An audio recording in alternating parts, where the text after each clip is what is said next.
saudara-saudari, Bapak Ibu, Kang Mas, Mbak Yu, terlalu pendek usia Republik kita untuk melahirkan kebudayaan. Baru 67 tahun. Saya udah tulis di Kompas tuh, besar. Kebudayaan kita ini Indonesia ada di mana? Kebudayaan Indonesia nggak ada, Pak. Nggak ada. Adanya dari daerah-daerah itu. Daerah-daerah. Belum ada kebudayaan Indonesia. Itu 67 tahun itu kita gagal untuk merumuskan itu. Ya kan? Mencoba dirumuskan oleh Ki Hajar Dewantara dalam konstitusi. Itu perdebatannya sampai hari ini. Misalnya kebudayaan Indonesia adalah puncak-puncak dari kebudayaan daerah. Itu sampai hari ini semua menolak. Itu Ki Hajar Dewantara yang ngomong. Kebudayaan Indonesia belum ada yang tahu. Yang kita tahu kebudayaan Indonesia itu ciplakan. Entah dari Cina, dari India, dari Amerika, yang belakangan dari Korea. Kita nggak tahu kebudayaan kita itu apa, kita ngambil aja dari perpustakaan, ya kan? Perpustakaan video atau buku-buku, ya kan? Kita ambil dari William Liddell, William James, William apalagi lah, ya kan? Andrew Williams, ya. Kita itu, dan kita mengidentifikasi diri pada itu. Itu yang sebenarnya problem. Nanti kita akan bicarakan pada saat-saat berikutnya. Itu yang menjadi problem. Ketika kebudayaan lokal itu yang sebenarnya eksis itu tidak lagi dapat kita gunakan sebagai acuan atau pegangan untuk menghadapi kekinian kita. Kita mencari acuan baru. Acuan baru itu tidak disediakan oleh negara, karena negara juga nggak tahu. Tanya SBY, kebudayaan Indonesia apa? Nggak tahu dia. Katanya dia penyair, dia pemusik, pemain teater, nggak tahu. Terus terang aja nggak tahu. Tanya Menteri Kebudayaan, dia sendiri ngomong sama saya nggak tahu kebudayaan. Ngomong sendiri ke saya, Menteri Kebudayaan. Tragik nggak itu? Jadi ketika pendidikan kebudayaan dibalikin lagi kebudayaannya, bingung. Pelingsatan. Nah sekarang bagaimana kita mau menghadapi kenyataan sekarang ini kalau acuan-acuan kulturalnya nggak ada? Kita minjem yang sudah punya atau yang merasa kita mampu, kita merasa dia bisa menghadapi kenyataan sekarang ini. Udah, ada yang pakai gaya Prancis tadi itu yang setiap hari ke square, ada yang gaya Amerika, gaya Jepang, Harajuku, apa gitu dan yang lain-lain. Anak-anak muda atau remaja yang paling gawat. Paling gawat. Kenapa? Dia ngelihat di internet, di game station. Itu acuan-acuan untuk menjadi diri sendiri, mendapatkan jati diri. Dia tanya orang tua, nggak cukup. Tanya sekolah, brengsek. Masjid, ulamanya atau kiainya cuma nyari duit doang, misalnya gitu kan. Akhirnya dia dapatkan di mana? Di mall-mall, pinggir jalan, di internet, di game station. Wajar kalau misalnya ada seorang anak merasa bahwa gue belum laki-laki kalau gue belum nonjok orang. Siapa yang ngajarin itu? John Von Franden. Kalau belum bacok orang, gue belum jadi laki-laki. Siapa yang ngajarin? Siapalah? David Siang atau siapa gitu loh? Hah? Demi Wang Yu apa siapa gitu yang ngajarin film-film Cina, Hong Kong atau Thailand itu kan? Kalau bacok orang. Nah sekarang udah ada Rambo, ada Arnold Schwarzenegger. Kalau belum nembak 10 orang, saya belum jadi laki-laki. Itu soal penembakan di Eropa, Jepang, Amerika sudah terjadi sering. Anak SMP, 15 orang mati. Kalau di sini pistol diizinkan, dengan mudah itu anak SMP tiba-tiba dor. Jadi laki-laki, dia nggak peduli. Karena nabrak orang. Hah? Karena nabrak. Nah, sekarang nabrak orang. Kalau pertanyaan yang sama jadi ke Mas Radar, alternatif jawabannya. Apa tuh? Budaya Indonesia. Kita belum punya alternatif. Kita harus bikin konsensus mengenai itu. Dan itu caranya adalah negara menginisiasi dengan misalnya dia menciptakan sebuah visi kebudayaan, sebuah strategi kebudayaan, sebuah program kebudayaan. Itu mereka nggak punya. Makanya saya sekarang lagi mendekati dia. Saya mau mendesakkan agenda kebudayaan itu pada istana. Nggak punya dia strategi kebudayaan dari seluruh negara ASEAN, Asia Selatan atau Asia Timur ini. Cuma kita yang nggak punya. Hong Kong punya, Singapura punya, Taiwan punya, Filipina punya. Karena strategi kebudayaan. Hah? Itu ya? Apa? Karena maritim yang budaya maritim yang dijajah berabad-abad oleh budaya kolonial. Iya, kita bingung. Bingung. Ya. Tapi udah bingung nggak mau nanya. Udah bingung dia lari aja ke night club. Di sana nggak bingung dia, bingung gini udah gitu. Ya ke kafe-kafe gitu, dia larinya ke situ. Makanya susah mimpin Indonesia. Susah, Pak. Budayanya yang susah. bahwa yang namanya SBY itu dia hanya memimpin sebagian kecil dari urusan bangsa ini, dan itu urusan dia sebagai presiden, kepala pemerintahan atau kepala kabinet. Tapi sebagai kepala negara dia tidak pernah memimpin. Pernah nggak dia berperan sebagai kepala negara? Dia nggak pernah. Tapi dari semua presiden itu sama nggak ini? Pernah nggak ada yang jadi tangannya? Kepala negara? Soekarno, Soekarno kepala negara. Gus Dur.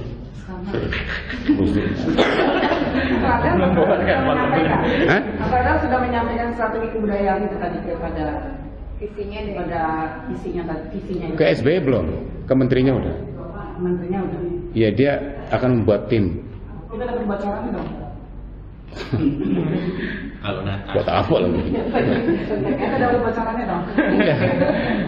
Boleh dong. Kemarin itu saya ngisi acara, Katanya suruh nyalain lilin. redaktur budaya seluruh Indonesia kumpul.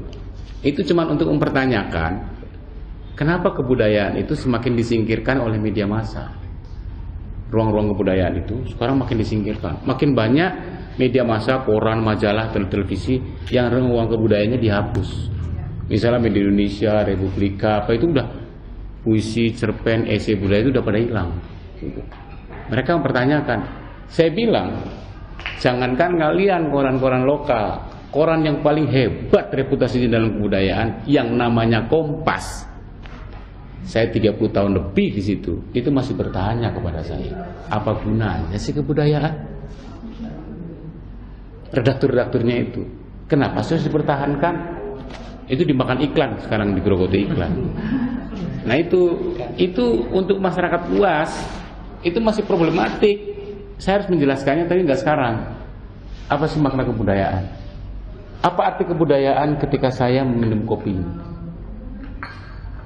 Apa arti kebudayaan ketika saya harus menyelesaikan proyek ini, menjatuh cinta pada ini, membeli rokok ini, menginginkan sebuah Ferrari? Apa arti kebudayaan di situ semua? Jadi satu saat kita akan bicara mengenai. Kalau enggak, kita akan merasa seperti pertanyaan redaktur budaya Kompas itu. Itu redaktur budaya namanya. Apa sih arti kebudayaan? Hah? Kompas pula. Jadi selama ini dia menyiarkan berita-berita kebudayaan, dia nggak tahu buat apa saya nyari itu.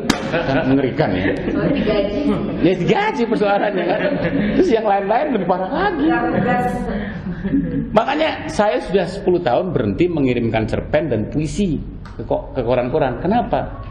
Dari mulai 15 tahun yang lalu, mungkin 20 tahun yang lalu sampai hari ini harga puisi 50.000 satunya. Kalau misalnya saya kayak Khairil Anwar katakanlah ya, satu puisi dia bikin 6 tahun. Ya 6 tahun itu dia masuk kafe, masuk bar, berantem di sana, ya ke tempat pelacuran. Dari segi biayanya aja udah berapa? Keringatnya, air matanya dan yang lain-lain. Masuk koran 50.000. Saya nggak mau menghina diri saya sendiri. Kadang nggak dibayar. Hah? Kadang nggak dibayar.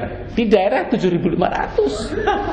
12.500 itu penghinaan buat saya. Saya nggak mau dihina. Hah? Nggak salah. Itu karena orang nggak ngerti kebudayaan. Jadi cuman eto-eto aja dia ada ruang puisi gitu, cuman ngisi-ngisi halaman kosong aja. Itu buat saya menyakitkan. Nah ini yang perlu saya sedikit berdiskusi mengenai. Ya.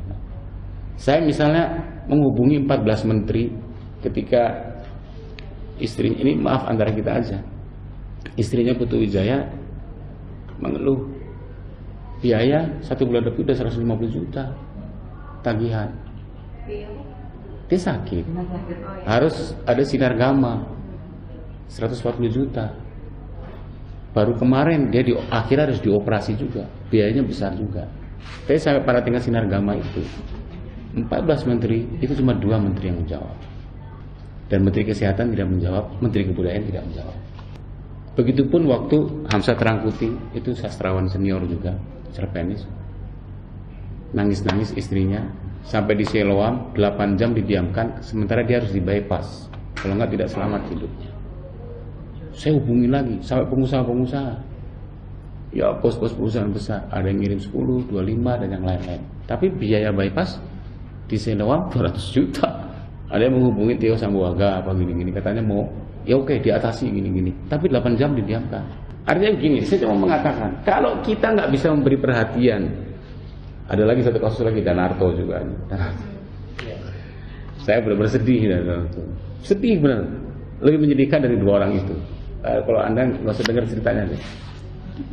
Enggak, artinya begini, sastrawan itu usianya tuh udah 65 tahun ke atas. Bapak Ibu boleh meyakinkan bahwa 3/4 dari hidupnya diabdikan pada kesenian,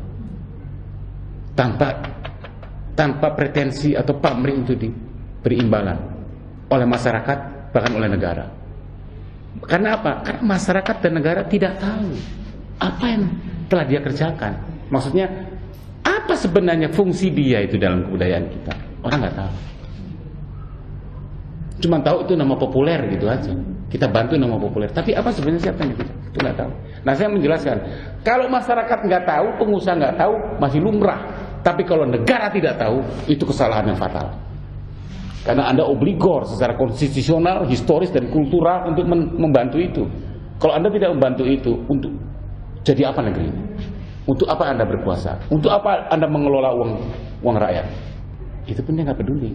Akhirnya ya kita harus dengan teman-teman bikin malam amal apa. Padahal untuk negara uang 150 juta untuk orang sekaliber itu yang tingkatannya internasional, apa artinya? Nggak ada artinya. Seorang gufron itu wakil menteri kesehatan itu ngeluarin duit 150 juta, kecil kan itu kan.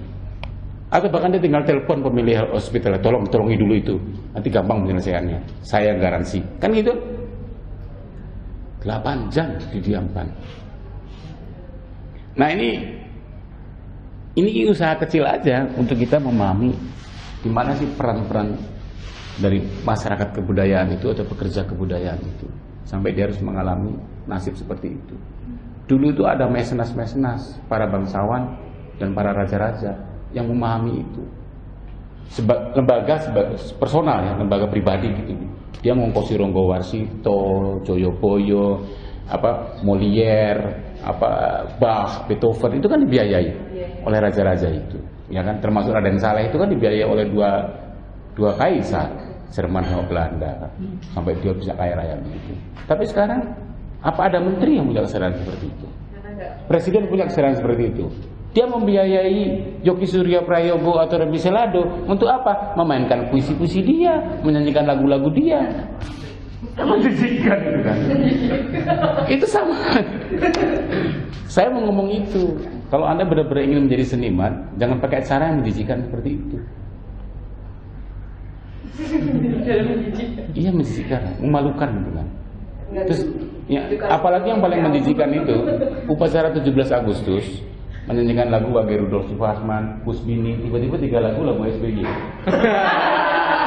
Itu istana negara itu. Upacara negara, upacara kebangsaan diselipkan sama karya dia. Itu karya siapa gitu loh. Gak bener gitu loh, memanfaatkan kekuasaan seperti itu. Nah sekarang kalau seorang presiden memiliki wawasan kebudayaan atau kesenian seperti itu, apa gak cilaka negeri ini? Yakin kita sampai itu aja. Pakai upacaranya kan, kalau dia lanjutkan gitu kan. Iya, sebagai pembina upacaranya kayak gitu kan.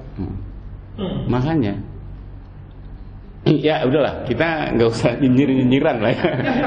Dengan SBY ini, kita lebih baik kembali kepada diri sendiri.